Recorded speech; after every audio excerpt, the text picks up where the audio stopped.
Classic horror साहित्य के परिचय में हम उसके इतिहास की यात्रा करेंगे।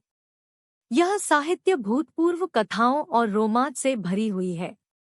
हम इसके महत्वपूर्ण पहलुओं को समझेंगे, जिनमें चेतना को चुनौती देना और विचारों को उत्तेजित करना शामिल है।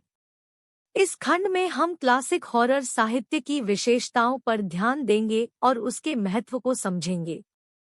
यहाँ हम इस साहित्य की उनिकता और शक्ति को समझेंगे जो लोगों को डराती है और उन्हें सोचने पर मजबूर करती है। इसके महत्व को समझने के लिए हम उसके सामाजिक, मानसिक और सांस्कृतिक पहलुओं को देखेंगे। इस भाग में हम क्लासिक हॉरर साहित्य में महान लेखकों के बारे में चर्चा करेंगे और उनके प्रमुख कामों को वर्णित करेंगे।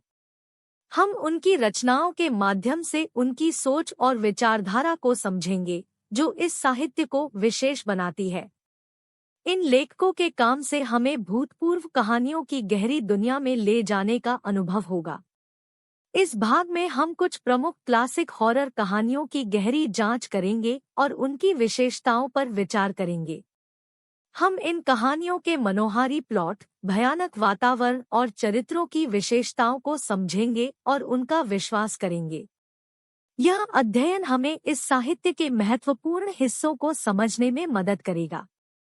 इस अंश में हम क्लासिक हॉरर साहित्य के महत्व को संक्षेप में समझेंगे और आगे के अध्ययन के लिए प्रेरित करेंगे। हम इस साहित्य के विरासत को समझेंगे और उसके महत्व को समझने का प्रयास करेंगे, जो हमारे समाज में विचारों को परिभाषित करता है और हमारे भय को समझने में मदद करता है। इसके बाद हमें आगे के अध्ययन के लिए प्रेरित करेगा।